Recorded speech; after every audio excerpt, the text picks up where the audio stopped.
Mitos y realidades de la ley de amnistía, parte 2. Bueno, continuando con esta serie de comentarios relativos a la ley de amnistía, platicábamos en la parte anterior lo relativo a que había algunas hipótesis que incluso ya estaban previstas dentro del marco legal y que en su momento no se hicieron válidas, que en su momento hubo incluso ciertas omisiones por parte de los operadores. Únicamente aquí lo que convendría agregar es que pues esta ley de amnistía pues no solamente debería de ser el ver hacia el pasado, sino también el ver hacia el futuro. De hecho, son algunos comentarios que se realizaron también dentro de la sesión de la Cámara de Diputados. Pero bueno, ¿qué pudiéramos obtener de aquí?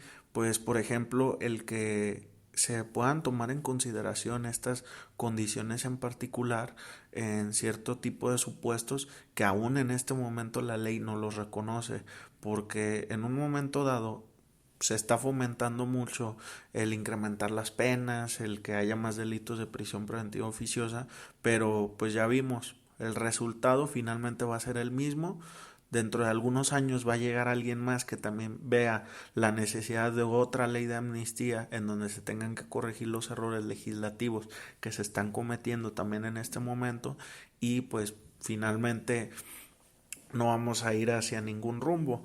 Entonces creo que estos supuestos, especialmente el inciso A y el inciso B, deberían de servir como una base de qué se puede hacer hacia el futuro para buscar que este tipo de personas con este tipo de perfiles o con ese tipo de condiciones bajo las cuales pudieron haber cometido algún delito, pues que verdaderamente se haga justicia y no que esa tendencia justiciera los termine afectando de una forma un tanto negativa. Entonces creo que se pueden rescatar estos ejemplos aunado a lo que se señala en el artículo cuarto transitorio relativo al informe que en su momento se tendrá que emitir por parte de la comisión que se encargará de este tipo de aspectos. Pero bueno, entonces, continuando, otro de los grupos en los cuales se sitúa esta ley, nuevamente se rescata lo relativo a personas pertenecientes a pueblos y comunidades indígenas, pero en este caso que durante su proceso no hayan accedido plenamente a la jurisdicción del Estado por no haber sido garantizado el derecho a contar con intérpretes o defensores que tuvieran conocimiento de su lengua y cultura. Creo que este es un aspecto muy importante. En este momento no se me viene a la mente algún antecedente específico de la Corte que haya tratado este tipo de situaciones. Sí ha habido casos mediáticos, pero vamos por la analogía. En el famoso amparo directo en revisión 517 del 2011 relativo al tema Florence Cassés, uno de los aspectos que se analizó fue lo relativo a la violación a lo relativo a la notificación consular. Esto para que en su momento se hubiera dado asesoría, se hubiera contado con el apoyo por parte del personal especializado en favor de la imputada, lo cual no se cumplió. Y este tipo de casos pues guardan cierta similitud. En el caso de que una persona sea extranjera, pues se vuelve como un poco más evidente que en muchas ocasiones no es la misma lengua. En el caso era francés y español.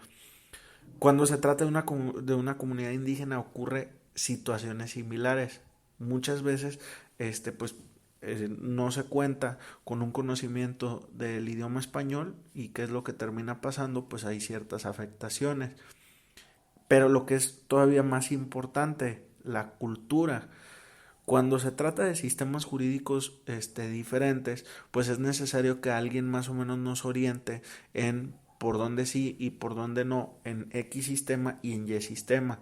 Es decir, por ejemplo, nosotros estamos familiarizados con el sistema jurídico mexicano, más o menos tenemos conocimiento de lo que es el sistema penal acusatorio, pero si llegamos a Estados Unidos aún siendo un sistema acusatorio, realmente no vamos a tener un conocimiento completo respecto a dicho sistema. Entonces, aquí, ¿qué es lo que se vuelve necesario? Pues conocer, o que se cuente con una persona que conozca ambos aspectos y que pueda más o menos orientarnos en esa perspectiva.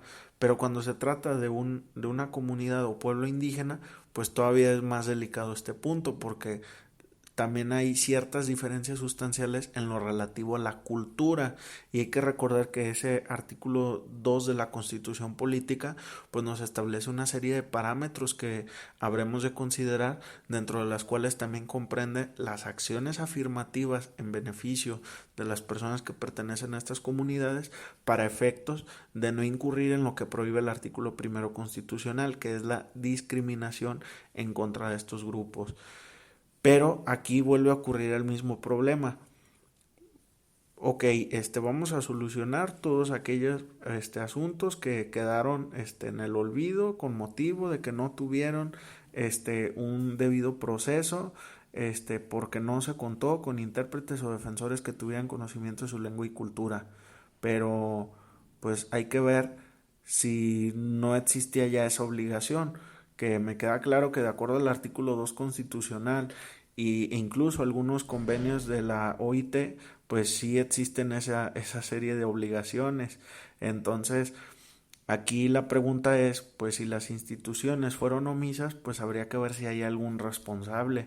Incluso si hubo, si se contaban con el conocimiento y no se consiguió que tuviera ese intérprete, pues entonces hubo una omisión por parte del Estado, y ya no estaríamos hablando de solamente un tema de amnistía, sino que pues ni siquiera se le juzgó debidamente.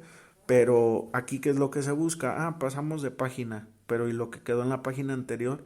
¿Quién lo resuelve? ¿Quién busca reparar ese daño ocasionado a estas personas que pudieran haber padecido esa serie de situaciones?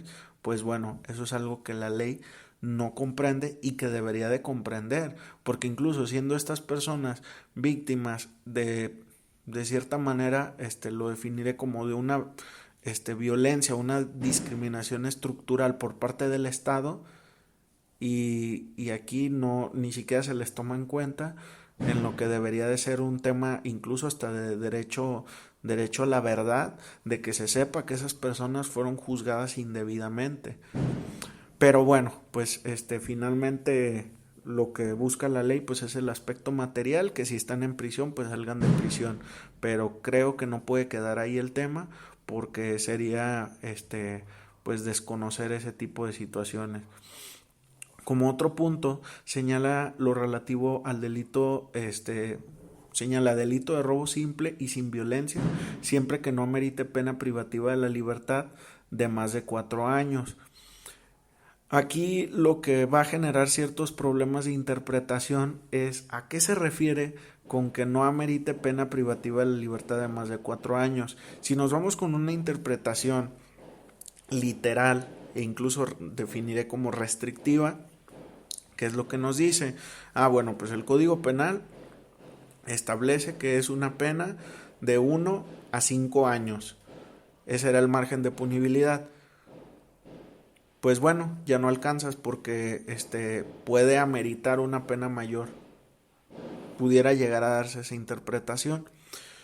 Pero también está una interpretación que yo considero que sería más benéfica y que de acuerdo al artículo primero constitucional en su momento sería la que tendría que prevalecer, que es, ah, bueno, una vez que se te dictó sentencia, se te impuso la pena mínima, 1 año. Ah, bueno, entonces, ¿sabes qué? Si alcanzas lo relativo a la ley de amnistía, que para efectos prácticos incluso va a ser hasta más ocioso el esperar los trámites relativos a la ley de amnistía cuando existen beneficios que establece la legislación en esos aspectos. Pero bueno, descartando esa situación, pues pudiera llegar a darse esa situación y hay que contemplarlo. Sin embargo, aquí nuevamente se tiene el mismo problema que se tiene en el aborto. La mayoría de los casos que se dan, por no decir más del 95%, son en el fuero común. Entonces, pues esta ley nada más es para un tema federal, y son muy contados los casos en los que es competencia federal donde pues hay como esa cantidad de personas. En ese sentido, pues va a venir siendo ociosa esa situación cuando para efectos prácticos y como lo dice el diario El País, pues si la propia ley de amnistía deja fuera a la mayoría de los beneficiarios que debería de buscar. Entonces, pues aquí vamos a tener ese problema. Otro de los problemas que también se van a presentar es el tema del famoso sin violencia, que incluso para efectos de medidas cautelares genera muchísimas interpretaciones, pero bueno, creo que eso ya sería un tema más, más lejano, que no cumpliría con el propósito. Finalmente, otro de los ejes que también se señala es que por el delito de sedición o porque hayan invitado, instigado o incitado a la comisión de este delito, formando parte de grupos impulsados por razones políticas con el propósito de alterar la vida institucional, siempre que no se trate de terrorismo y que en los hechos no se haya producido la privación de la vida, lesiones graves a otra persona o se hayan empleado o utilizado armas de fuego. Este aspecto resulta relevante, habría que documentarse sobre la cantidad de casos que pudiera haber con estas características, pero que finalmente creo que en cuanto al espíritu de lo que son las amnistías, creo que es el supuesto que llega a pegarse un poco más, al menos en cuanto a los antecedentes que se habían tenido en el país de leyes de estas características. Sin embargo, pues aquí sería interesante ese tipo de situaciones, hasta qué punto pues también pudiera tomarse en consideración que estas personas tenían una cuestión legítima ya con el reconocimiento que se da por la ley de amnistía. Sin embargo, pues también ya ese sería un tema un poco más social, pero que finalmente se tiene que considerar. Finalmente, en este apartado de lo que es el análisis de los supuestos, hay una excepción dentro del artículo 2 o al menos una serie de excepciones donde señala no se concederá el beneficio de esta ley a quienes hayan cometido delitos contra la vida o la integridad corporal, salvo lo establecido en el artículo 1, fracciones 1 y 2 de esta ley, es decir, el aborto y el homicidio en razón de parentesco en cualquier momento de la preñez, ni a quienes hayan cometido el delito de secuestro o cuando se hayan utilizado en la comisión del delito armas de fuego. Tampoco se podrán beneficiar las personas indiciadas por los delitos a que se refiere al artículo 19 constitucional o que hayan cometido otros delitos graves del orden federal. Aquí hay otras situaciones. Delitos graves, pues bueno, en teoría la Constitución ya no habla de delitos graves. Ese es un concepto anterior a la reforma del 2008 que ya no debería estarse utilizando porque puede generar interpretaciones divergentes. Lo relativo a que se tome como parámetro delitos que señalan o que meritan prisión preventiva oficiosa, pues también es algo que no debería tomarse en consideración porque la prisión oficiosa es un aspecto que el legislador ideó como una excepción para que se imponga de manera oficiosa esa medida cautelar y como una excepción a la regla general donde debe de haber ciertos elementos relativos a la teoría del riesgo que se muestren ante el juez de control. Incluso está de más el que se señale que no se concederá dicho beneficio cuando pues establecen los supuestos en los cuales sí se puede y pues el que se señale que en estos casos no se puede, pues pudiera ser hasta redundante por parte del legislador. Sin embargo, pues bueno, así queda la ley y esto sería por lo que ve a los supuestos en los cuales procederá. Posteriormente hablaremos un poco de lo que es el procedimiento y cuáles son algunas de las fallas que presenta esta ley y también pues cuáles son algunos de los mitos que se han estado generando, pero cuál es la manera en la que esos mitos pudieran desaparecer dándole vida a partir de argumentos jurídicos adecuados.